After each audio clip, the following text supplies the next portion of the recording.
한번 따라 하실까요?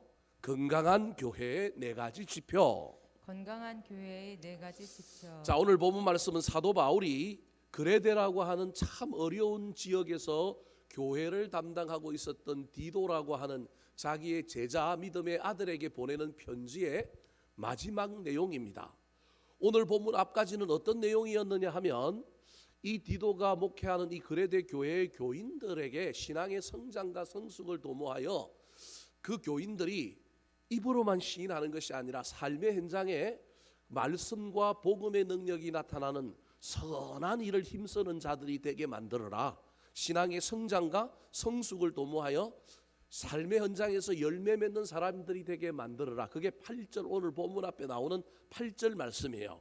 그래서 그 8절 말씀의 중요한 단어가 그렇게 하는 것이 뭐한 거냐 하면 유익하다 그렇게 이야기하고 있어요. 근데 오늘 본문 뒤로 보면은 무익한 것에 대한 이제 반대에 대한 이야기가 나온 거예요. 어떤 것이 유익한 것인지에 대한 것을 지난번 8절 앞에서 내용에 대한 이야기라고 한다면 이제는 교회 안에 있으면 안 되는 것, 없어야 될 것, 즉 무익한 것을 설명하면서 어떻게 이 교회를 마지막으로 잘 단도리하고 목회를 할 것인가에 대한 권면과 부탁 그리고 마지막 인사말을 기록하고 있는 것이 바로 오늘 본문의 말씀이라고 할 수 있습니다. 그런데 오늘 본문 말씀을 조금 다른 시각으로 보면 무익한 것과 유익한 것을 구분하여 하지 말아야 될 것, 해야 될 것을 권면하고 있지만 그 이야기 속에 교회에 무엇이 있어야 하는지 정말로 좋은 교회라고 한다면 그리고 그 교회에서 신앙생활을 하고 있는 성도라고 한다면 그 성도의 신앙이 성장하고 성숙해졌다라고 한다면 교회가 그런 성도들로 가득 찬 교회라고 한다면 그 교회에는 어떤 것들이 있는지를 사실은 설명하고 있는 내용이라고 할 수 있습니다. 오늘 본문 말씀을 통하여 교회에 대한 이야기인 동시에 저와 여러분도 각자가 교회이기 때문에 그 교회 안에 있는 성도들이 어떤 것을 가지고 있어야 하는지 어떤 삶을 살고 있어야 하는지에 대한 이 권면을 우리의 권면으로 받아들일 수 있었으면 좋겠습니다. 특별히 이것을 점검하기 위하여 어떤 교회가 건강한 교회고 그 교회 안에 있는 성도가 어떤 성도가 성장하고 성숙한 교인인지 성도인지를 판가름하기 위해서는 질문을 좀 해봐야 합니다. 오늘은 질문 형식을 가지고 건강한 교회의 네 가지 지표, 건강한 그 교회 안에 있는 성장하고 성숙한 성도들의 네 가지 지표가 무엇인지를 한번 살펴보려고 합니다. 자, 첫 번째 건강한 교회와 그 안에 있는 성장하고 성숙한 성도의 지표는 알아보기 위해서는 이런 질문을 해봐야 합니다. 첫 번째 질문입니다. 따라하시겠습니다. 무엇이 유통되고 있는가? 무엇이 유통되고 있는가? 자, 좋은 교회, 건강한 교회라고 하면 그 교회 안에 뭐가 유통되고 있느냐는 거예요. 뭐가 돌아다니고 있느냐는 거예요. 어떤 가게는 그 가게의 정체성은 그 가게에서 팔고 있는 것, 그 가게에서 유통되고 있는 것이 그 가게의 본질입니다. 뭐 시골에 가면 커피숍인데 커피는 안 팔고 뭘 팔 가능성이 있느냐 하면 지역 주민들이 생산한 물건을 부가적으로 갖다 놨는데 커피 먹으러 오는 사람은 없고 뭐 사러 오는 사람이 있느냐 고구마 사러 오는 사람은 있을 수 있고요. 감자 사러 오는 사람이 있을 수 있습니다. 그래서 커피 가게인데 커피는 유통이 안 되고 그 안에서 뭐가 유통되고 있느냐 하면 감자가 유통될 수 있습니다. 꼭 그걸 나쁘다고 할 수는 없지만 그럼에도 불구하고 커피숍이라고 한다면 뭐가 팔려야 돼요? 커피가 팔려야 된다니까요. 교회라고 한다면 그 교회 안에 뭐가 유통되어야 하는가? 그것이 유통되어야 하는데 엉뚱한 것이 유통되면 안 된다라는 거예요. 그것을 설명하기 위하여 건강한 교회는 말씀이 유통돼야 되는데 말씀이 아니라 다른 것이 유통되면 안 된다. 지금 디도가 사역하고 있는 그레데 교회에 말씀이 유통되지 않고 뭐가 유통되고 있느냐 하면 엉뚱한 것이 유통되고 있더라. 그것은 무익하다. 그것은 유통되게 하면 안 된다. 말씀이 유통돼야 된다. 그 얘기를 하고 있는 거예요. 그게 몇 절이냐면 9절이에요.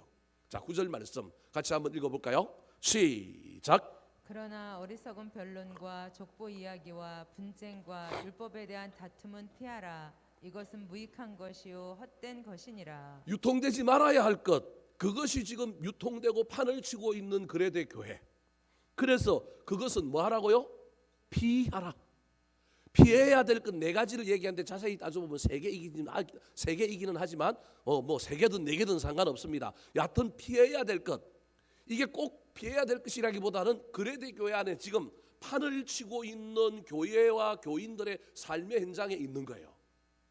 여러분, 우리 교회가 그레데 교회하고는 다르고, 저와 여러분이 교회 안에 있는 성도로서 그레데 교회 교인 성도들과 상황은 다를 수 있을지 모르겠지만, 우리의 입에, 우리의 교제와 관계 속에 뭐가 유통되고 있는가, 이게 건강한 교회냐 건강한 성도냐를 결정한다라는 거예요. 그래서 사도 바울이 그레데 교회를 보니까 이 그레데 교회가 문제가 좀 있단 말이에요. 잘하고 있는 것도 있지만 저건 피해야 되고 저건 없애야 되는데, 없애야 될 것, 피해야 될 것, 그래서 그건 무익하고 어떤 것이라고요? 헛된 것이라는 거예요. 자, 그러면 몇 가지를 얘기하고 있느냐 하면 크게 네 가지요. 작게 보면 세 가지인데요. 첫 번째로는 유통되지 말아야 할 것, 어리석은 뭐라고요?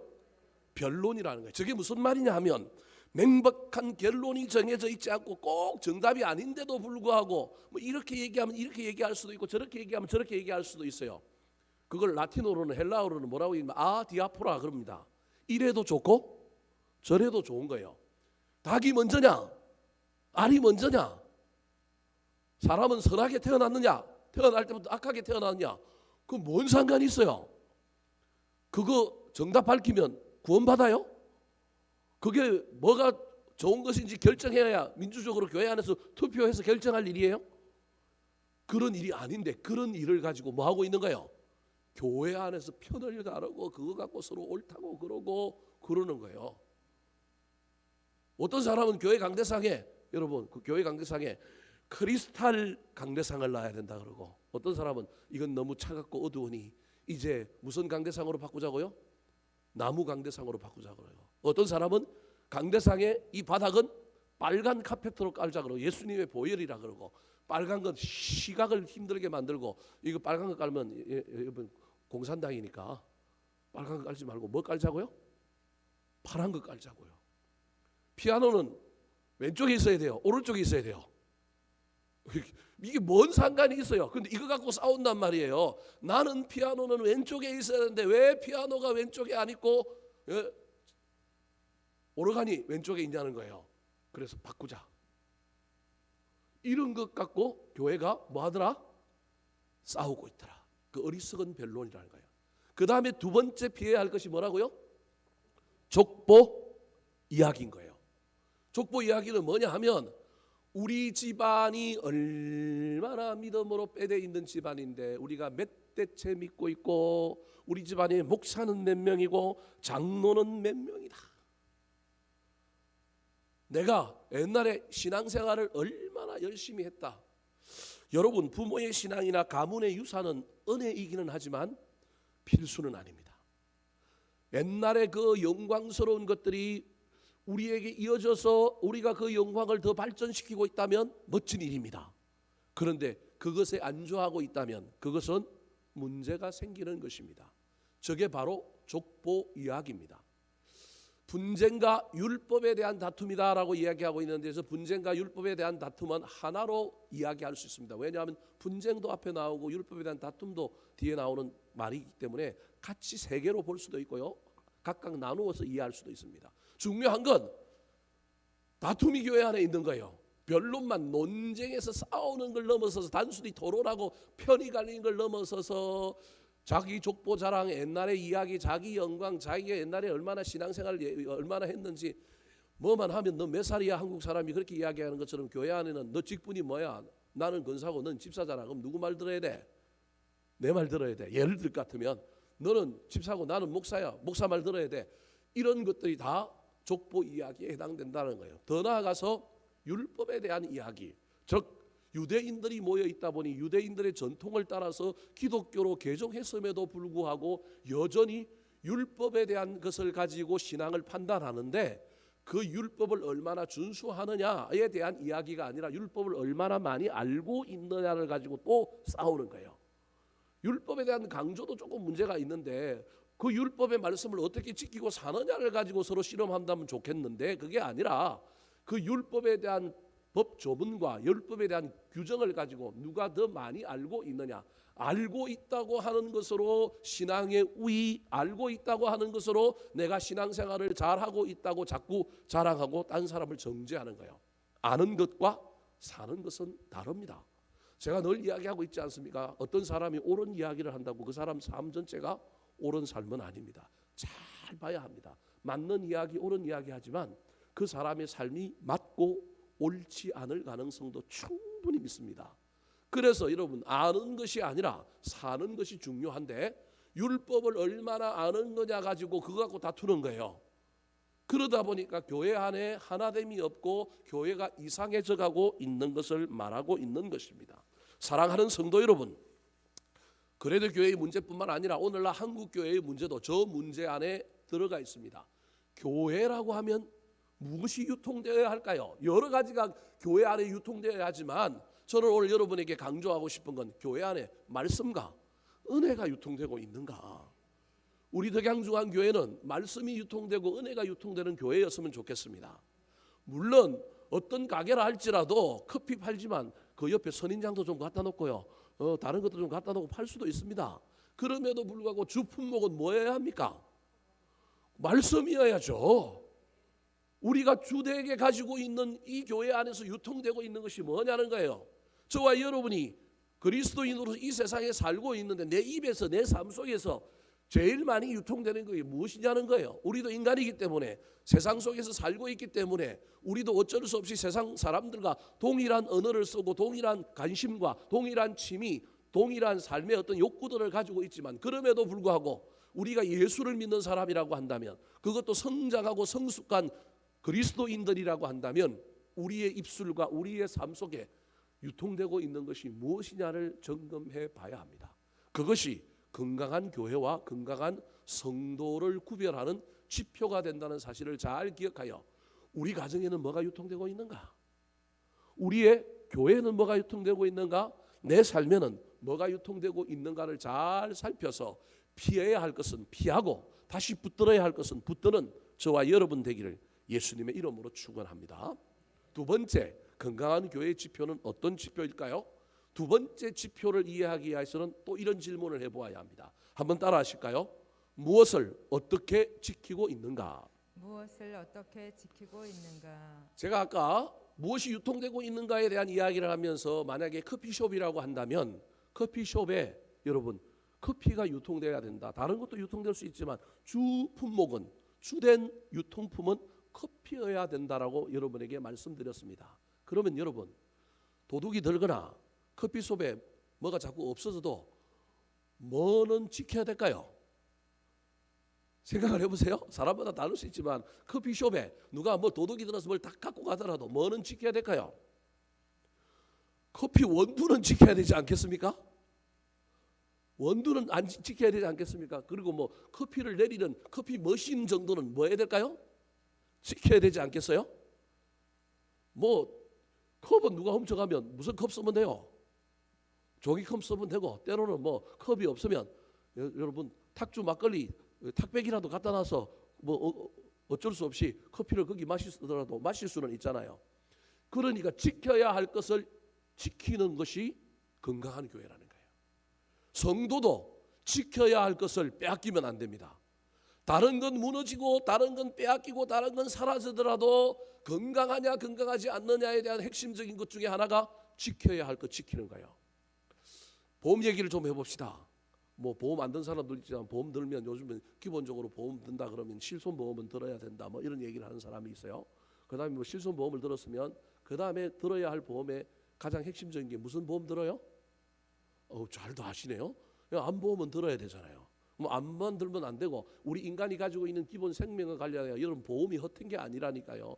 그 보험회사들이 우리 인간의 본질, 우리 인간이 가장 중요하게 여겨야 될 것인지를 무엇인지 그 상품을 통해서 알려준다니까요. 실손보험도 들어야 되지만 암보험도 들어야 되지만 여러분 반드시 뇌출혈, 즉 뇌와 관련돼 있는 어떤 항목들을 보장하는 상품을 들어놔야 되고요. 뇌만 들면 돼요? 뭐도 들어야 돼요? 심장도 들어야 된다니까요. 그러니까 우리 인간의 가장 건강함을 따질 때 어떤 필수적인 것, 무너지면 안 되는 것들을 이야기하는 것 중에 하나가 내가 지켜져야 되고, 그 다음에 어떤 사람이 생명을 유지함에 있어서 심장이 지켜져야 되고, 더 나아가서 암이라고 하는 것이 우리를 가장 심각하게 공격하니 암은 예방할 수 있는 어떤 장치를 해야 된다. 이게 보험회사가 바라보고 있는 인간에 대한 주된 상품입니다. 물론 다른 상품이 나쁘다는 얘기가 아니라 그런 상품 정도는 들어줘야 된다고 보험회사가 생각하여 인간의 건강과 관련되어 있는 필수적으로 지켜야 할 것은 이런 거다, 그런 의미를 가지고 있는 거예요. 마찬가지입니다. 모든 조직도 그렇고요, 교회도 그렇고요, 영적으로도 그렇고요. 지켜야 할 것을 무엇인지를 잘 깨닫고 그 지켜야 할 것을 여러분 빼앗기지 않고 지키는 것이 신앙생활이 얼마나 중요한지 모릅니다. 코로나19 시대에 오늘도 제가 목사님들 모임이 있어서, 옛날에 제가 부목사로 섬기던 목사님 생일이라서 후배 목사들 우르르 모아가지고 용돈 좀 걷어가지고 가서 인사하고, 설 전에는 인사를 못해서 시간이 안 돼서 이번에 나가서 인사하고 그리고 모임하고 그러고 왔습니다. 막 코로나 때문에 다들요 바짝 긴장해가지고요, 누구 한 사람이 마스크 벗으면 저 마스크 서로 이래가면서 마스크 쓰고 인사하고 그러고 왔습니다. 제가 지금 무슨 얘기를 하려고 하느냐 면, 이때 우리 목사들이 모여서 한 이야기 중에, 야 너는 요즘 어떻게 지내냐, 교회는 어떠냐, 하여튼 만나면 물어보는 게 그거예요. 건강은 어떠냐. 이제 나이들이 이제 다 50 이상이 넘어가고, 조금 후배 목사들은 이제 48, 9 이렇게 되고, 그러니까 대부분 50대 중후반에서 모이다 보니까 다들 건강에 대한 묻는 것과, 그 다음에 목사들은 역시 관심이 뭐냐 하면 교회인 거예요. 근데 얘기를 종합해 보면 코로나 상황 가운데 교회가 완벽하게 코로나 이전까지 복원된 교회는 아무도 없어요. 100% 코로나 이전으로 돌아갔다, 그런 교회는 없어요. 그런데 어느 정도 이야기해보는 가운데 80% 정도 복원된 교회가 있고요, 60, 70% 정도 복원된 교회가 있고요, 50% 정도 복원된 교회가 있고요, 그 다음에 50% 이하에서 거의 생명을 겨우겨우 유지하면서 버티고 있는 교회들이 있어요. 근데 핵심은 뭐냐 하면요, 거기서 우리가 내린 결론들 중에 하나는, 핵심이 뭐냐 하면 대면 예배를 그래도 얼마나 강조하고 교인들에게 정죄하거나 부담 두지 않는 범위 내에서 대면 예배를 얼마나 지켰느냐, 이게 핵심인 거예요. 이게 핵심인 거예요. 어려워도 어떻게 하면 모이려고 애를 쓸까?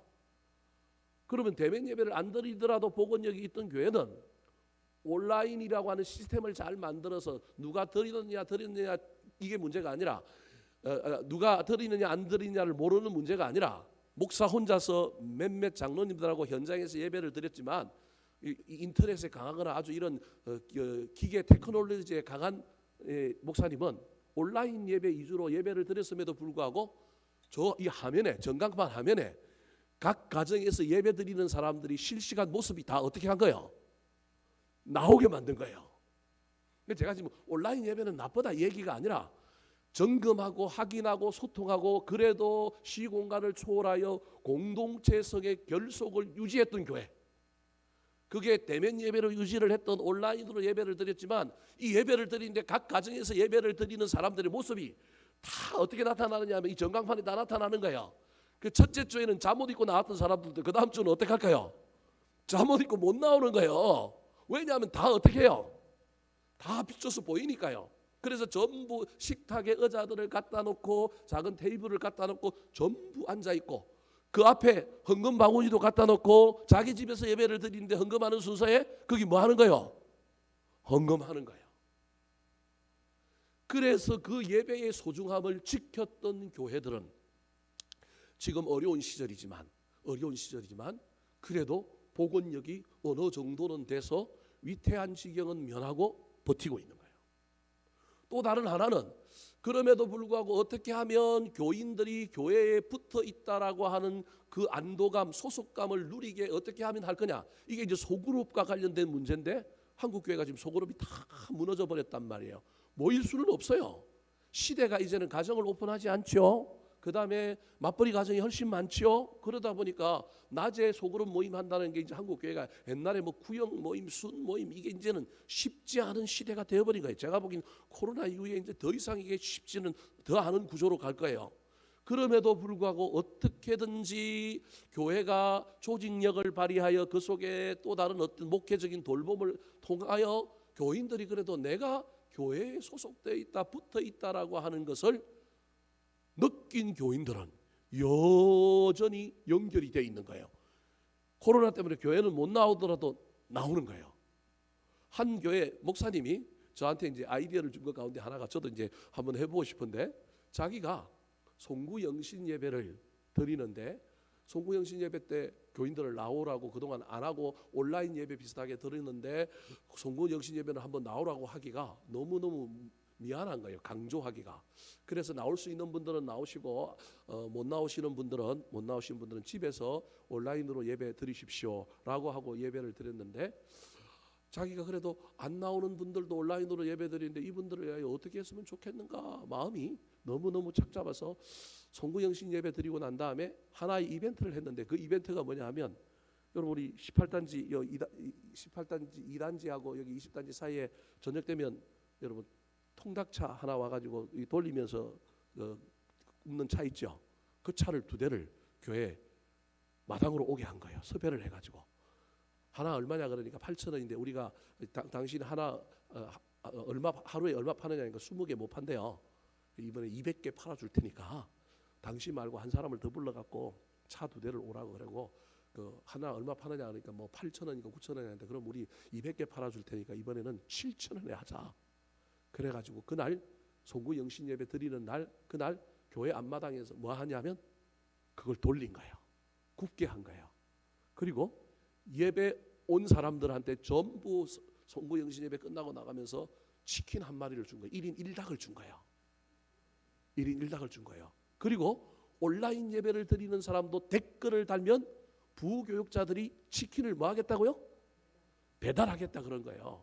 근데 그걸 목사님이 말 안 하고 송구영신 예배 축도 끝나고 광고를 했는데, 그 광고하는 순간에 모여있던 한 30명, 그 다음에 온라인에서 예배 드리는 한 5, 60명의 목소리가 너무 감동해가지고 목소리가 와 했다라는 거예요. 그래서 우리 교회 보고 하래요. 저도 한번 해볼게요. 언제 뭐 얼마나 통할는지 안 통할는지 알 수 없지만, 그런데 중요한 건 댓글을 남겼던 사람들이, 그러니까 온라인으로 예배를 드렸던 사람들이 50몇 명이었는데, 50몇 명인데 50몇 명이지만 그게 50 가정인 거예요. 그러니까 그 가정에 있는 사람들이 3명 4명이든 받으러 올 수 있으면 오고, 가까이 있는 사람은 못 받으러 오면 배달을 해주겠다고 했는데 닭을 200마리를 시켰는데 남았을까요? 모자랐을까요? 모자랐어요. 여기저기서 신청한 거예요. 그래도 이 목사님이 기분이 좋은 거예요. 그래서 자기 교인들 중에 치킨집 하는 사람에게, 그러면 못 받은 사람은 또 카톡을 올리라 그랬더니 카톡을 올렸는데 한 30명이 올린 사람은 자기들 명단을 우리 교인 어느 집사님 치킨집 가게에 둘 테니까 거기 가서 그걸 끝나고도 받아가라. 그러면서 이제 하나 한 게, 신년 예배에 오는 사람들은 피자를 쏘겠다 그랬다는 거예요. 그래 놓으니까 그 다음 주에 신년 예배 보통 한 30명 왔는데 신년 예배 몇 명 왔을까요? 100명 넘게 왔어요. 120명이 온 거예요. 뭐 그걸 가지고 뭐 사람들의 심리가 어떻고 그걸 떠나가지고요. 여러분 중요한 건 교회를 안 나오지만 온라인으로 예배를 드리는 사람들이 그래도 그걸 보고 뭐 하느냐 하면 그 현장에서 다 메시지 댓글을 달고 하는 일들을 통하여 연결되어 있다라는 것을 느끼는 거예요. 그래서 교회가 어떻게 하면 본질 지켜야 할 것을 지키고, 무너지고 시대가 변해감에 따라서 우리도 변할 수밖에 없고 우리도 희미해질 수밖에 없지만, 지켜야 할 것이 무엇인가를 잘 지킬 뿐만 아니라 어떻게 하면 사람들이 그래도 소속감을 가지고 유대감을 가지고 결속감을 가질 수 있게 할 것이냐. 여러분 그게 얼마나 중요한지 모릅니다. 제가 간혹 월마다 한 번 또는 어떤 특별한 일이 있을 때마다 여러분의 개인들에게 카톡으로 여러분 카드 한 장을 만들어 보냅니다. 그럼 제가 디자이너도 아니고요, 제가 똑똑한 사람도 아니라서 그거 만드는데 얼마 걸리는지 아십니까? 한 서너 시간 걸립니다. 그거 제가 어디 이미지를 갖고 오는 게 아니라 제가 못하는 그림판 가지고 막 만들어 가지고 여러분에게 보내는 거예요. 그 제 정성이에요. 한 서너 시간 작업을 해야 됩니다. 작업하고요, 단체 메일로 단체 카톡으로 여러분에게 다 밀면 빨리 가잖아요. 근데 그건 의미가 없잖아요. 그냥 한 사람 한 사람한테 다 보냅니다. 요즘은 머리가 이제 깨가 나가지고 옛날에는 개인당 보내다가 이제는 부부 단위로 보내요. 여러분이 알는지 모르겠어요. 옛날에 각 개인으로 보내는데 부부 단위로 그거 보내려면 그 하루 계속 컴퓨터 앞에 앉아가지고 그거 클릭하고 보내고 클릭하고 보내고 클릭하고 보내고 제가 명절마다 어떤 특별한 날마다 그 짓을 하고 있습니다. 여러분 그게 쉬운 일은 아닙니다. 그런데 그럼에도 불구하고 그 교인들에게 제가 그걸 보내면서 어떤 사람은 답장도 없고 어떤 사람은 답장도 없지만 그럼에도 불구하고 난 너를 사랑한다. 난 너를 보고 있다. 당신이 우리 교회 교인이다. 그것을 심어주려고 얼마나 애를 쓰는지 모릅니다. 보내면서 기도하고요. 기도하고 난 다음에 답장 오면 또 답해 주려고 애를 쓰고요. 그런 일을 하는 거예요. 이 어려운 시대에 그래도 지켜야 될 건 지켜야 되지 않겠습니까? 그걸 하려고 애를 씁니다. 이명국 권사님한테는요, 저 카톡이 없으니까요. 누구한테 보내느냐 하면요, 딸한테 보내요. 딸한테 보냈더니 이명국 권사님이 오늘 전화했나 어제 전화했나 어제 전화해가지고 감사하다고 그거 받았다고 보내요. 우리 권사님들 중에 나이 많은 권사님들 중에 그래도요 그거 받아보시는 분들이 그래도 있어요. 그래서 어떤 집은 안 되면 딸한테 보내갖고 엄마한테 좀 전달해줘라 그러고요. 그게 제가 그걸 합니다. 어린 아이들한테도 제가 전화번호가 있고 카톡이 있는 애들은 어린 아이들한테도 보내고요. 그런 일들을 하면서 어떻게 하면 결속이 되게 만들 것이냐. 여러분 지켜야 할 것을 지켜야 합니다. 예배를 지켜야 하고요. 본질을 붙들어야 하고요. 지켜야 할 것은 지켜야 됩니다. 그런데 그걸 어떻게 지키느냐가 중요합니다. 무엇을 지키느냐도 중요하지만 지켜야 할 것이 무엇이냐도 중요하지만 어떻게 지킬 거냐. 싸우면서 피를 철철 흘리면서 악다구니를 떨면서 그렇게 지킬 거냐. 현대 한국 교회가 가지고 있는 이단에 대한 이야기 중에 하나가 바로 이 피를 철철 흘리면서 너 죽고 나 살자라고 하는 의미로 지키는 것을 자꾸 전투적인 교회의 형상으로 지켜야 될 것을 생각한단 말이에요. 근데 사도 바울은 그렇게 이야기하지 않습니다. 제가 이단을 내버려 둬야 된다. 이단하고는 적당하게 거리를 둬라. 이런 정도의 이야기를 하고 있는 것이 아니라 사도 바울의 가르침에 우리가 어떤 스탠스를 취해야 할지를 알려주고 있기 때문에 그렇습니다. 자, 10절 말씀. 지켜야 할 것, 어떻게 지켜야 될지를 설명하고 있습니다. 읽어볼까요? 시작. 이단에 속한 사람을 한두 번 훈계한 후에 멀리하라. 이단으로부터 교회를 지켜야 되는 거예요. 이단이 들어와서 교회를 무너뜨리게 하면 안 되는 거예요. 목사는 교회를 지켜야 되고요. 교인은 신앙을 지켜야 되는 거예요. 지켜야 되는 걸 지켜야 되는 거예요. 근데 이 지키는 것을 위협하는 존재가 있는데 그게 뭐냐 하면 이단인 거예요. 초대교회 이단 중에 제일 중요한 게 영지주의예요. 영지주의는요. 자세히 안 보면 짝퉁 기독교로 안 보여요. 진짜 기독교로 보이고 더 세련된 기독교로 보이고 좀 더 앞서가는 선진 기독교로 보이는 거예요. 여러분 교회 안에 기독교지만 복음을 흉내내고 있지만 그래서 앞서가고 선진처럼 보이지만 여러분 교회를 무너뜨릴 만한 것들이 얼마나 많은지 모릅니다. 그런 이단들을 향하여 10절을 다시 보여주시겠어요? 뭐라고 얘기하고 있어요? 한두 번 훈계한 후에 뭐 하라고요? 멀리하라는 거예요. 아까는 피하라. 이번에는 뭐 하라고요? 멀리해라. 싸워서 이겨라. 선멸하라 그러지 않고 뭐 하라고요? 멀리하라는 거예요. 선멸하고 없어지게 만드는 건 누구의 영역이에요? 하나님의 영역이에요. 이단도 나중에 돌이켜서 뭐 할 수도 있어요? 이단은 회개가 안 돼요? 우리 입장에서는 회개가 안 될 수 있지만 하나님의 입장에서는 회개할 수도 있다니까요. 그래서 우리가 그걸 판단해서 이단은 전부 이 땅에서 사라져야 되고 없어져야 되고 막 내가 싸워서 이겨야 되고 그렇게 호전적으로 지키면 안 된다라는 거예요. 제 말에 동의가 안 되시는 분들도 너무 오해하지 말고 들어주시면 좋겠어요. 이단 운동하시는 분들 중에 간혹 제가 이렇게 이야기하면 저를 이상하게 보는 사람들이 간혹 있어요. 제가 이단을 미워하지 않는 게 아니고요. 이단을 배척하고 이단과 싸워서 막 이기지 않으려는 마음이 그런 마음이 있는 사람은 아닙니다. 저 이단에 대해서 철저합니다. 가능하면 이거 없애야 합니다. 동성애 저는 반대하고요. 차별금지법 반대합니다. 그럼에도 불구하고 저와 여러분이 잊어버리지 말아야 할 것은 동성애자들을 동시에 뭐 해야 되냐면 품어야 한다니까요. 반대하는 건 반대하는 거고요. 품어야 할 건 품고 사랑해야 될 건 사랑하는 거고 반대하지만 전도해야 된다니까요. 반대하지만 천국 가게 해야 된다니까요, 여러분. 근데 한쪽만 너무 강조하면 큰일 나는 거예요. 그런데 반대한다는 얘기를 안 하고 동성애자 사랑해야 된다 그러면 이상한 사람으로 자꾸 오해를 받는 거예요. 그래서 제가 설교 중에도 간혹 제 설교를 듣고 외부에서 전화 와가지고 저한테 따지는 사람이 있어요. 목사님은 좀 이상한 사람 같대요, 저한테. 그래서 나 이상한 사람 아니라고, 나 동성애 반대한다고 조만간에 그 국회에서 그 계류적인 법안이 통과되거나 통과되려고 하거나 뭐가 있으면 저도 여러분에게 설교하고 또 왜 내가 반대하는지에 대한 이야기를 하려고 글도 써놓은 것도 있고 있습니다. 여러분 다 한번 나중에 설교할 겁니다.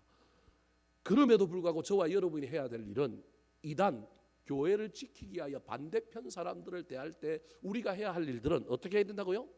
한두 번 훈계하고 뭐 하라고요? 멀리 하라는 거예요.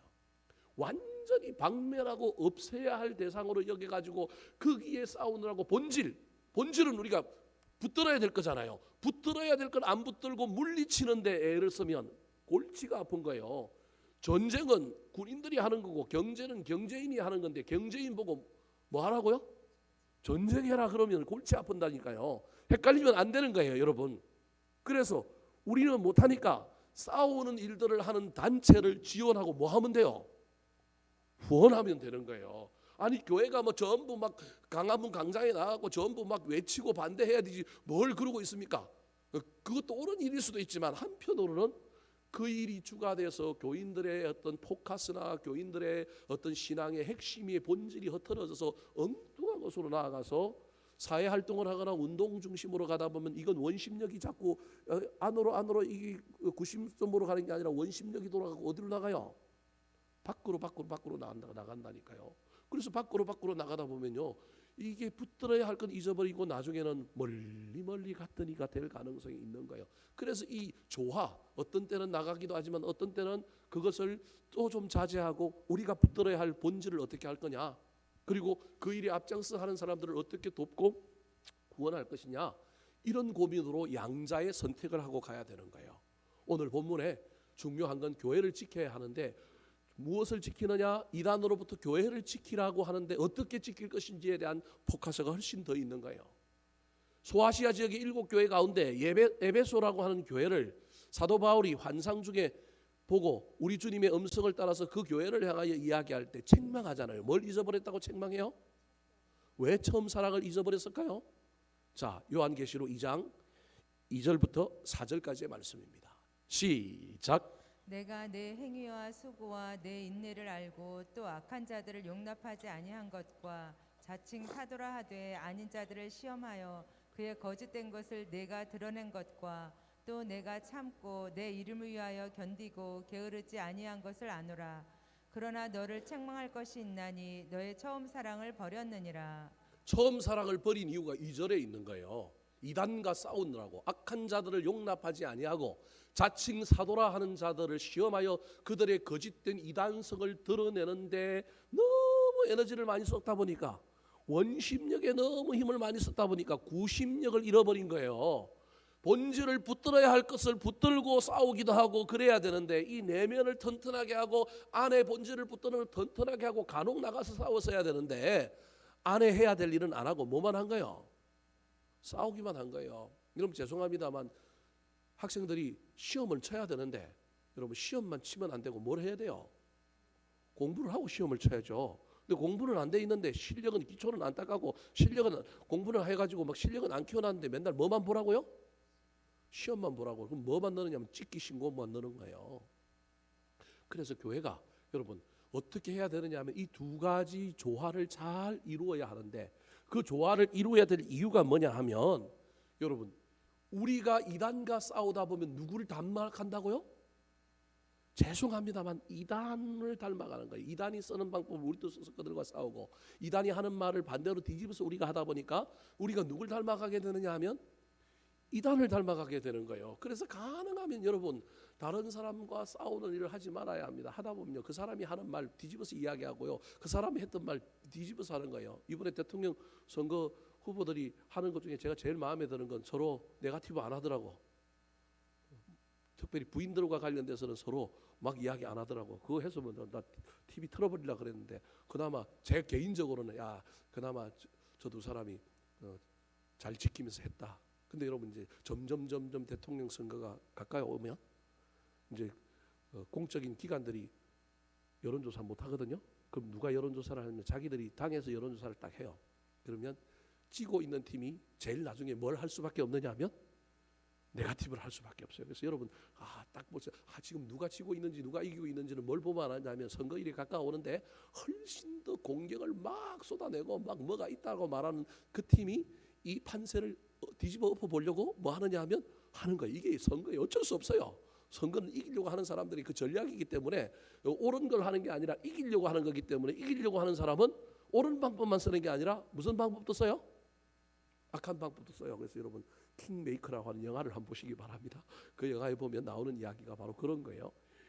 이기기 위해서 옳은 방법을 써서 이기는 것이 아니라 이기기 위해서는 수단과 방법을 가리지 않게 되는 거예요. 마찬가지로 저와 여러분이 이단을 대할 때 또는 나쁜 사람들을 대할 때 우리 마음에 들지 않는 사람을 대할 때 여러분 때로는 훈계하고 기회도 주고 그래야지만 싸워서 이기려고 하지 말고 멀리 해야 합니다. 호응해 주지 않으면 됩니다.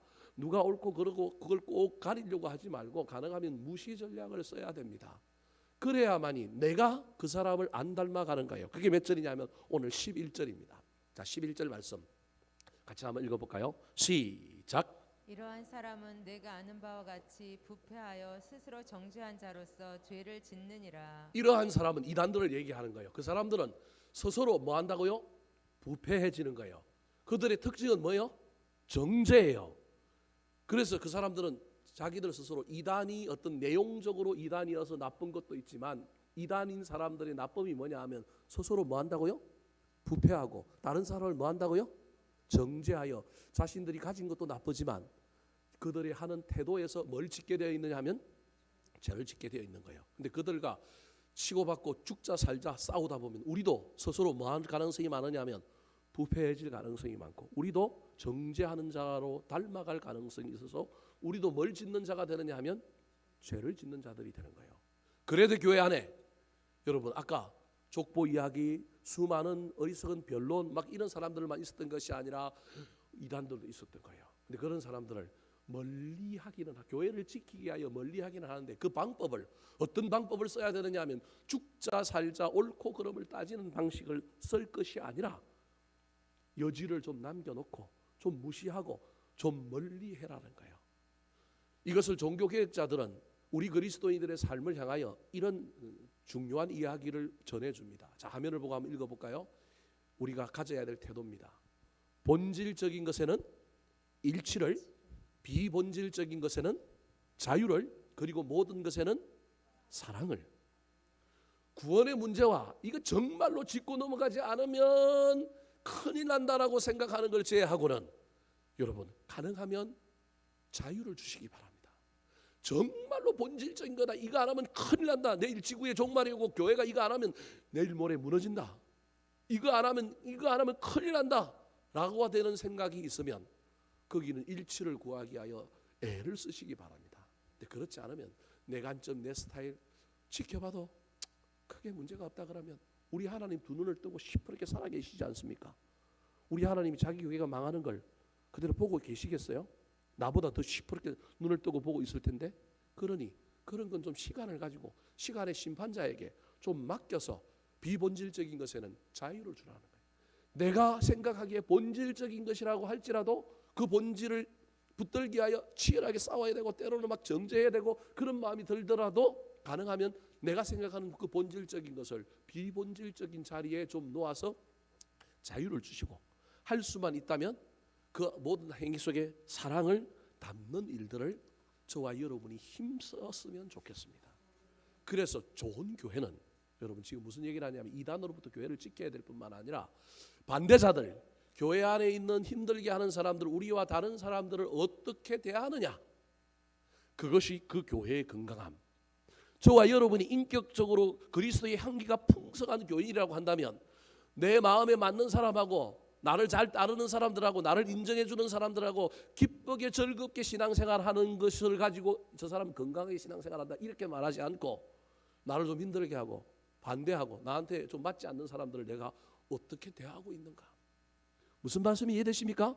그것이 우리 신앙의 성숙과 건강을 이야기하는 거라는 거예요. 그래서 지금 사도 바울이 거레대에 있는 디도에게 말하기를 야 이단과 싸워 이겨야지 물리쳐 쳐부셔 그러지 않고 훈계는 해. 훈계하라는 건 회개할 기회를 주라는 거예요. 그래도 안 하면 뭐 하라고요? 멀리해. 그래 중요한 건 지키는 것이 중요하지 이기는 것이 중요한 게 아니라는 거예요. 근데 우리는 착각하여 지키려고 하는 게 아니라 이기려고 하는 거예요. 바둑을 두는 사람들 중에 내가 먼저 살고 난 다음에 상대방을 잡아먹여서 이겨야 되는데 그걸 아생연후 살타라 그래요. 내가 먼저 살고 난 다음에 두 집을 내고 살고 난 다음에 상대방을 이겨야 되는데 내 집도 안 내고 내가 살지도 않고 상대방을 잡으려고 가다가 도리어 뭐해요? 잡혀 먹는다니까요. 이게 영적인 이야기 속에도 저와 여러분의 교회 속에뿐만 아니라 우리의 삶 속에도 있는 이야기라는 거예요. 그래서 저와 여러분은 여러분 이기는 데 목적이 있는 게 아니라 뭐 하는 데 목적이 있어야 한다고요? 지키는 데 목적이 있어야 합니다. 여러분 착각하면 안 됩니다. 내가 내 신앙도 지키고 흔들리지 않고 저 사람을 이길 수 있다면 한번 싸워보시기 바랍니다. 그런데요 싸우다가 내 신앙도 내 영혼도 내 양심도 상처를 입는다니까요. 그때는 너그러운 마음으로 심판자 되시는 우리 하나님께 맡기고 우리는 뭐 하는 사람이냐면 이기는 사람이 아니라 뭐 하는 사람이라고요? 지키는 사람인 거예요. 그래서 이겨야 할 그 대상자를 너그럽게 놓아주고 봐줌으로 말미암아 하나님이 개입할 여지를 남겨두는 사람, 그런 공동체의 문화를 만들어가는 저와 여러분 되었으면 좋겠습니다. 여러분 목사 입장에서 보면요, 여러분 착착착 처리해버리고 뭐 심판 내려주고 말 안 듣는 사람은 교회 나가게 만들고요, 이러면 얼마나 좋아요. 뭐 누가 뭐 덤비겠어요? 누가 뭐 안 따르겠어요? 기준을 한번 딱 정해놓고 질서를 딱 한번 세워놓고 거기에서 가차하게 뭐 다 처리해버리고 하면 얼마나 쉽겠어요.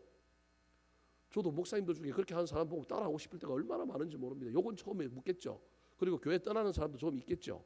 근데 처음부터 그 질서를 딱 잡아놓으면 그 질서에 맞는 사람만 그 교회를 오게 돼 있어요. 그리고 그 교회는 문제없이 굴러가게 돼 있어요. 근데 저는 그것은 하나님의 방법이 아니라고 생각한다는 거예요. 속이 썩습니다. 힘이 듭니다. 그런데 그게 신앙생활이요, 그게 우리를 성장하게 하고 성숙하게 만드는 거라는 거예요.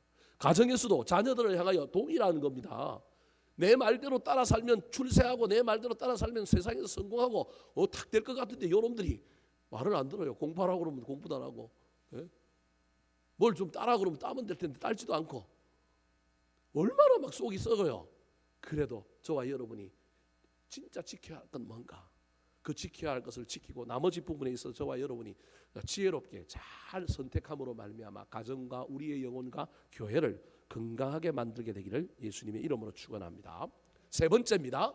건강한 교회의 또 다른 지표는 무엇일까요? 그 지표를 확인하기 위해 어떻게 질문해야 될까요? 따라 하시겠습니다. 사람을 어떻게 대하고 있는가?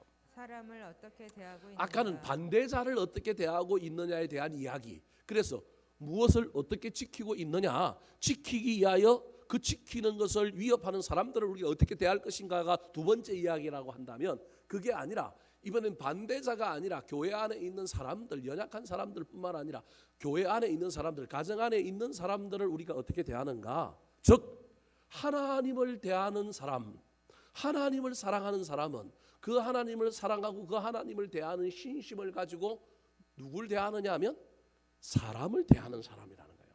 그래서 우리는 하나님께 하는 것과 사람께 하는 것이 다름이 없어야 합니다. 하나님을 대하는 방법과 사람을 대하는 방법이 다름이 없어야 합니다. 이것에 불일치가 일어나기 때문에 교회가 비난받고 저와 여러분의 신앙에 많은 사람들에게 의구심을 가지고 우리 스스로도 이 불일치 때문에 괴로워하는 거예요. 그런데 할 수만 있다면 저와 여러분은 하나님을 대하는 것과 사람을 대하는 것이 근접하게 만들어야 합니다. 완벽한 인간이지 아니기 때문에 우리는 하나님을 대하여 잘 대하고 하나님께는 성심을 다하여 신실함으로 뭔가를 하려고 합니다. 그런데 그 왼수 같은 남편에 대해서는, 그 자식에 대해서는 우리가 그렇게 잘 안 되잖아요. 그래서 어떻게 하면 그 근사치를 맞출 것이냐가 우리 신앙의 승리의 핵심이라니까요. 사람을 어떻게 대할 것인가에 대한 이야기를 하면서 사도 바울이 이 디도에게 편지를 보내면서 각 그 교회에 있던 사람들과 관련된 인사와 문안을 하면서 이게 사람을 어떻게 대해야 되는지를 교훈하고 있습니다. 자, 12절 말씀 같이 한번 읽어볼까요? 시작. 내가 아데마나 두기고를 내게 보내리니 그때에 내가 급히 니고볼리로 내게 오라. 내가 거기서 겨울을 지내기로 작정하였노라. 좋은 공동체가, 좋은 가정은 사람을 어떻게 대하는지가 결정하는데, 특별히 사람을 칭찬하고 격려하고 지지하고 배려하고 인정하는 것이 그 공동체 안에 더 많아야 합니다. 저와 여러분의 삶을 대하는 태도가 때로는 질책하기도 하고 때로는 화를 내기도 하고 때로는 막 강하게 나가기도 하지만 그것보다 훨씬 더 우리 개인의 삶에 많아야 할 것은 칭찬하고 격려하고 지지하고 인정하는 것이 많아야 한다는 거예요. 그게 건강함의 기준이라는 거예요. 지금 사도 바울이 이 디도에게 뭐라고 얘기하느냐 하면 내가 아데마라고 하는 사람이나 두기고라고 하는 사람 중에 한 사람을 너한테 보낼게. 그때 네가 급히 어디로 오라고 그러냐면 니고볼리로 오라는 거예요. 이 니고볼리는 사도 바울이 로마의 죄인 신분으로 갔다가 이 죄인 신분에서 풀려나서 제4차 선교 여행 어디로 가려고 했냐면 저 스페인으로 가려고 하는 로마를 지나서 스페인으로 가려고 하는 4차 선교 여행을 준비하기 위하여 잠시 휴식지로 삼은 동네가 어디냐면 니고볼리라는 거예요. 그러니까 지금 지중해 그레데라고 하는 섬에 있는 디도 보고 너 니고볼리로 오라는 거예요. 저 로마 북쪽에 있는 도시예요. 스위스와 로마 사이에 있는 도시가 니고볼리인데 거기로 오라는 거예요. 왜 오라고 그럴까요? 내가 거기서 겨울을 지내기로 뭐 했다고요? 작정했다라는 거예요. 겨울에는 안데스 산맥을 넘어 스위스로 스페인까지 가는 게 쉽지 않으니까 겨울은 지나고 어떻게 가겠느냐? 봄이 되면 내가 스페인으로 가서 복음을 전할 텐데 나도 충전해야 되는데 나 혼자 쉬기가 그러니 네가 그레데 교회에서 열심히 일하느라고 애썼으니 나랑 같이 좀 휴가 보내자. 네가 수고했다는 걸 내가 안다. 내가 너를 대신할 사람 보낼 테니 너 거기서 그 교인들하고 실험하느라고 애를 쓰고 있는데 너 빨리 와. 그냥 잊어버리고 와. 여기 와서 너도 조금 쉬어. 여러분 이 편지를 받는 디도가 얼마나 위로를 얻을까요? 스승이 나를 생각하는구나. 내가 수고했다고 생각하는구나. 나보고 와서 좀 쉬라고 하는구나. 내가 일 중심이라서 교회를 떠나지 못하고 있는데 뭐라고 얘기하냐? 급히 오라는 거예요. 얼마나 급히 오지 않을 가능성이 있는 사람이 디도인가를 알고 있는 거예요. 그래서 뭐라고 얘기하느냐 하면 급히 오라는 거예요. 저건 장래가 낫다라고 하는 의미를 담고 있는 거예요. 너 안 오면 나 죽는다. 나 죽을지도 모르니 만사를 제쳐놓고 네가 니를 대신하여 그 그레데 교회를 돌볼 목회자 보낼 테니까 오라는 거예요. 그 목회자 중에 한 사람인 두기고라고 하는 사람은 어떤 사람이냐면 사도 바울이 로마 감옥에 있을 때 골로새서 에베소서 이런 편지를 써서 그 편지를 그 손에 들려서 보낸 사람이에요. 그러니까 이 사람도 아주 괜찮은 사람이라는 거예요.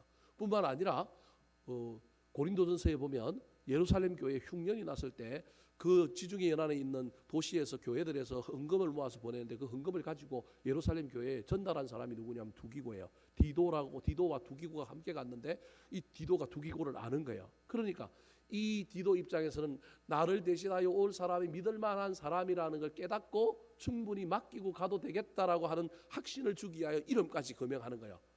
사도 바울이 야 아데마나 두기고 보낼 테니까 너 그 사람들 믿지? 그 사람 실력 믿지? 그러니 너 수고하던 자리에서 그거 놓고 빨리 와서 나랑 뭐 하자는 거예요?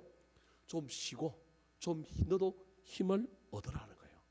여러분 이때 이 니고볼리로 디도가 와서 사도 바울과 함께 휴식을 합니다. 그리고 난 다음에 여러분 디모데후서 4장에 보면 디모데에게 편지를 보내면서 자기 곁에 있는 사람들이 다 어떻게 됐는지를 설명하는데 어떤 사람은 믿음을 떠난 사람도 있고 어떤 사람은 어디로 가고 뭐 이러면서 이때 이 디도라고 하는 사람을 언급하는데 디모데후서 4장 10절에 뭐라고 얘기하느냐 하면 디도는 어디로 갔다고 얘기하면 달마디아로 갔다 그렇게 표현해요. 이 달마디아가 지금의 어디냐면 크로아티아라고 하는 거예요. 흑해 연안에 저 지중해 저 북쪽에 흑해 연안에 구소련 주변에 있는 나라들로 뭐하러 갔느냐 하면 선교하러 간 사람.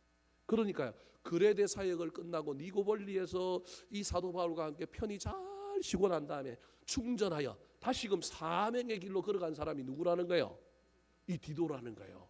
그러니까 얼마나 자기를 알아주고 격려하고 지지받고 또 힘과 안식을 주었더니 힘을 보충해갖고 이제 그레도보다 더 힘든 개척지 어디로 가느냐 하면 크로아티아, 조지아 뭐 이런 쪽으로 가가지고 뭘 하느냐 하면 동구권에 구소련 옆에 있는 동구 유럽에 뭘 전하느냐 하면 복음을 전하는 일을 감당한 사람이 누구냐 하면 바로 디도인 거예요. 지금 이 사도 바울이 이 디도에 대한 이 이야기를 통하여 공동체는 무엇이 있어야 되느냐 하면 환대가 있어야 된다라는 거예요. 친절이 있어야 된다는 거예요. 수고하는 사람들을 인정해주고 나는 수고하지 못하더라도 누군가 앞서 수고하면 그 사람들을 위로하고 격려하는 일들을 해야 된다는 거예요. 더 나아가 또 두 사람을 이야기합니다. 어떤 사람일까요? 자, 13절 말씀 같이 한번 읽어볼까요? 시작. 율법고사 세나와 및 아볼로를 급히 먼저 보내어 그들로 부족함이 없게 하고. 자, 율법교사 세나와 아볼로라고 하는 저 두 사람은 디도와 함께 그레데에 같이 남은 사람인 거예요. 왜 그레데에 같이 남았느냐 하면, 같이 남았는지 아니면 후에 이 사도 바울이 그레데에 있는 디도를 돕기 위하여 파견한 사람들인지는 알 수 없지만 디도의 동역자로 이 그레데 교회의 성경 공부 교사로 보낸 거예요. 왜 보냈느냐 하면 유대주의자들, 율법에 능한 유대주의자들이 들어와 가지고 막 율법을 믿어야만이 구원받고 다시금 유대교로 돌아갈 것을 미혹하는 사람들이 생겼는데, 그들을 대항하기 위해서는 유대교의 율법의 지식이 있는 사람들이 필요한 거예요. 근데 디도는 이방인인 거예요. 이방인에서 개종한 사람이기 때문에 목회자이지만 율법을 잘 모르는 거예요. 그러니까 이 율법주의자들인 이 이단들을 상대하기 위해서는 또 다른 영적인 지도자가 필요한데, 그 지도자들로 누굴 보낸 거냐면 율법교사 세나와 누굴 보냈느냐 하면 아볼로를 보낸 거예요. 근데 지금 그 아볼로를 귀환시키라는 거예요. 율법교사 세나와 및 아볼로를 급히 먼저 보내라는 거예요. 누구한테로 보내느냐면 사도 바울에게 보내라는 거예요. 근데 보낼 때 어떻게 보내느냐 하면 그들로 뭐함이 없게 하여 보내라고요? 다르게 얘기하면 선교 헌금 좀 보내고 여비 보내고 그들이 너희 교회에서 동역하면서 수고했으니 잘 한대해서 보내라는 거예요. 내가 너를 환대하는 것처럼 너도 네 주변에 있는 사람들을 환대하라는 거예요. 여러분, 교회는 이런 곳이어야 합니다. 건강한 사람은 움켜쥐고 나 혼자 잘 먹고 잘 사는 것이 아니라 다른 사람들을 격려하고 지지하고 잘 대접해주고 잘 이렇게 만들어야 합니다. 여러분, 자녀들이 훗날 효도할지 안 할지 모르겠지만 할 수만 있다면 여러분 잘해 주시기 바랍니다. 저 인간들 저렇게 해가지고 나중에 효도할까 말까 그런 생각하지 마시고요. 부모는 어쩔 수 없지 않습니까? 손해봐야죠. 내리 사랑이어야죠. 환대하는 겁니다. 교회 안에도 그 교회가 건강한지 안 건강한지는 교회 안에 있는 사람들, 특별히 수고하는 사람들, 애쓰는 사람들, 앞에서 일하는 사람들을 얼마나 많은 사람들이 지지해주고 인정해주고 환대해주느냐, 그것이 그 교회의 건강성을 유지하는 것입니다. 그래서 사도 바울이 더 나아가 어떻게 이야기하고 있습니까? 15절 말씀 같이 한번 읽어볼까요? 15절 시작. 나와 함께 있는 자가 다 내게 무난하니 믿음 안에서 우리를 사랑하는 자들에게 너도 무난하라. 나와 함께, 지금 로마에 있는 나와 함께 있는 자들이 너희들에게 무난하니 너도 믿음 안에서 우리를 사랑하는 자들에게 너도 뭐하라고요? 무난하는 거예요. 그 단순히 인사 말을 하고 있는 것 같지만 초대교회 사도들의 편지 가운데 가장 중요한 것이 문안이고요. 초대교회 예배 가운데 가장 중요한 게 뭐냐면 목회자가 앞에서 교인들을 향하여 평안을 구합니다. 그러면 교인들도 초대교회 인사법이 그거예요. 목사님에게도 평안이 있을지어다. 이게 늘 예배 가운데 있었던 인사법인 거예요. 문안이 오늘날로 치면 저와 여러분이 사람들을 살피는 거예요. 교회 안에 연약한 자, 넘어진 자 살피려고 애를 써야 합니다. 저는 명절만 되면 우리 교인들 중에, 어르신들 중에 가족이 없이 홀로 계시는 사람들 어떻게 하면 좀 살펴볼까, 어떻게 하면 좀 마음을 나눌까. 명절 되면 썰썰하잖아요. 썰썰한데 그 썰썰한 사람들 중에 그래도 누군가가 찾아오고 그러기도 하지만, 그렇지 않은 사람들은 가능하면 제 아내를 보내든 만나서 밥을 먹든 전화라도 하든 드리려고 애를 씁니다. 여러분들에게 안 했다고 삐지지 마시고요. 가족이 없는 사람들 또는 혼자 계시는 사람들 어떻게 하면 좀 위로할까 애를 씁니다. 마찬가지로 교회 안에 여러분, 저와 여러분이 늘 좀 관심을 가지고 누군가의 안부를 묻고 살피는 일들이 있었으면 좋겠습니다. 그런 일이 있는 교회가 건강한 교회라는 겁니다. 네 번째, 건강한 교회의 지표입니다. 그 지표를 확인하기 위해 어떻게 물어야 할까요? 따라하시겠습니다. 어떤 열매를 맺고 있는가? 어떤 열매를 맺고 있는가? 자, 건강한 교회, 건강한 성도, 무엇이 유통되고 있는가? 쓸데없는 것이 유통되고 있는가? 아니면 말씀이 유통되고 있고 은혜가 유통되고 있는가? 뭘 지키고 있는가? 그걸 지킬 때 어떤 태도로 지키고 있는가? 특별히 반대자들을 대하는 태도는 어떤가?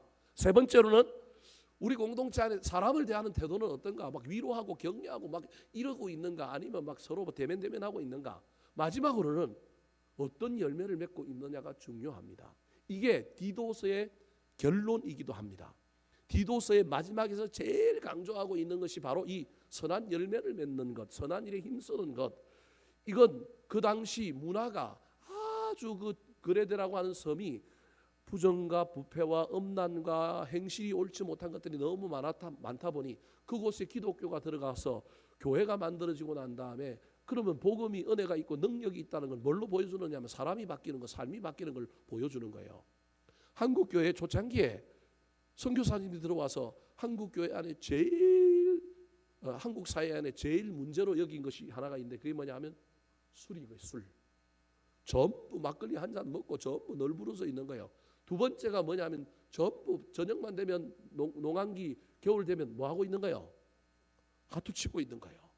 선교사님들이 저게 망국의 병이다. 이 나라를 망치는 병이다. 그 다음에 또 하나 보니까 전부 돈 있는 사람들은 양반들은 뭘 하고 있는 거예요? 첩들을 막 거느리고 있는 거예요. 여러분 이건 기독교가 들어가서 다른 나라에 벌어진 이야기가 아니고 유일하게 한국에만 벌어진 이야기입니다. 그래서 선교사님들이 들어와가지고 오늘날 예수 믿는다 하면 담배를 피느냐 술을 먹느냐 안 먹느냐를 자꾸 한국 사회에서 이야기하는 건 이건 다른 나라에는 없는 거예요. 오해하지 마십시오. 그러면 담배 핀다고 뭐 안 나쁘다고 제가 얘기하는 게 아니라 우리나라의 문화에 전부 할머니들도 옛날에 전부 곰방대 담배 피고 여기 집에 앉아서 피고 있는 거. 이게 중국의 아편의 문화가 한국에 들어오면서 아편은 아니지만 전부 담배를 피고 있고 옛날에는 전부 집에 대마를 재배하면서 그걸 갖고 담배를 피고 있고요. 조선시대 선교사님 들어와 보니까 나라가 골병이 들어있는데 뭐 경제는 못 거치더라도 이 사람들의 삶의 어떤 습관은 바꿔줘야 되겠는데 기독교가 들어와서 바뀔 수 있는 게 뭔가 생각해 본 것 중에 5개가 있는데 그 중에 하나가 여러분 술, 그 다음에 담배, 그 다음에 조상제사, 그 다음에 이 조상제사는 교리와 관련이 있는 거기 때문에 그런 거예요. 그 다음에 축첩, 그 다음에 문명, 즉 한글을 모르는, 글을 모르는 것. 이걸 바꾸는 일에 선교사님들이 주력한 거예요. 그래서 한국 교회의 특징이 오늘날에도 술을 먹느냐 안 먹느냐, 담배를 피느냐 안 피느냐 이거 갖고 그 다음에 결혼의 문제, 가정을 어떻게 잘 다스리냐 이런 문제가 한국 교회의 상징처럼 남아 있는 이유가 그 당시에 교회가 들어오면서 이 사회를 바꾸는 복음의 능력은 이런 데서 나타나야 된다. 그러면서 선교사님들이 그걸 강조하다 보니까 그 시대의 문화를 뒤집어 엎은 거예요. 그래서 뒤집어 엎어가지고 여러분 믿는 자들의 가정은 달라진 거예요. 그래서 예수를 믿고 세례를 받고 난 다음에 그 당시 양반들은 첩을 가지고 있던 양반들이 전부 예수 믿고 나면 첩을 다 어떻게 한 거예요? 해방시켜 줬어요. 종들을 해방시켜 주고요. 놀라운 사회 변혁이 일어난 거예요. 그레데가 그런 곳이라는 거예요. 그런 곳인데 그런 곳에 복음이 들어가고 교회가 세워졌다고 한다면 사회가 변화가 일어나야 된다는 거예요. 변화가 일어나는 가장 중요한 일 중에 하나가 믿는 사람들이 이제는 언어가 바뀌고 말이 바뀌고 삶이 바뀌어서 선한 일을 하고 어떤 믿음에 뭘 맺는 거예요? 열매를 맺는 일이 나타난다는 거예요. 마찬가지입니다. 오늘날 교회도 건강한 교회는 뭘 맺느냐 하면 여러 가지 열매를 맺는 일이 있어야 하고 성숙한 그리스도인들은 예수 믿고 나면 저와 여러분의 삶에서 뭔가 하나씩 바뀌고 변화가 일어나야 합니다. 14절 말씀 같이 한번 읽어볼까요? 14절. 자, 14절입니다. 보여주세요. 14절 시작. 또 우리 사람들도 열매 없는 자가 되지 않게 하기 위하여 필요한 것을 준비하는 좋은 일에 힘쓰기를 배우게 하라. 저 우리 사람들은 그레데 교회에 있는 교인들을 얘기하는 거예요. 그러니까 사도 바울이 그레데에 있는 교인들을 얼마나 사랑하면 우리라고 하는 표현을 쓰면서 우리 사람들도 열매 없는 자가 되지 않고 열매를 맺게 하기 위하여 배우는 사람이 되라는 거예요. 저 배운다라고 하는 표현은 머리로 배우는 것이 아니라 말씀을 듣고 그 말씀을 삶의 현장에서 적용해보고 실천해보는 일들을 통하여 저들의 변화와 실패를 속에서 신앙이 성장하고 자라는 것을 배우게 하라는 거예요. 중요한 건 그러면서 뭘 맺어가라는 거예요? 열매를 맺어가라는 거예요. 열매 없는 자가 되지 말고 열매 있는 자가 되는 것이 중요하다. 네가 그 일에 지도자가 되어서 그들을 인도해라. 그러므로 건강한 교회, 건강한 그리스도인들은 열매를 맺는 사람이라고 하는 사실을 기억하여 올 한 해 저와 여러분이 그냥 예배 열심히 드리고 교회 열심히 나오는 것 그것만 하면 된다. 근데 그 속에 자연스럽게 맺어지는 열매들이 있으면 좋겠지만 그렇지 않으면 내가 올해는 의지적으로 어떤 열매를 좀 맺을까? 성령의 9가지 열매와 관련된 그런 열매를 맺을까? 실질적으로 내가 어떤 열매를 맺을까? 저와 여러분이 잘 발견하여 그 열매들을 맺어가는 올해 한 해가 되기를. 그래서 교회는 더욱 건강해지고 그 안에 있는 저와 여러분은 성숙하고 성장하는 그리스도인들이 되기를 우리 구주 예수 그리스도의 이름으로 축원합니다. 한번 따라 하실까요? 건강한 교회의 네 가지 지표. 건강한 교회의 네 가지 지표. 진리의 말씀이 유통되는 교회. 진리의 말씀이 유통되는 교회. 본질을 지키되 유연한 교회. 본질을 지키되 유연한 교회. 위로와 격려가 넘치는 교회. 위로와 격려가 넘치는 교회. 선한 일에 열매를 맺는 교회. 선한 일에 열매를 맺는 교회.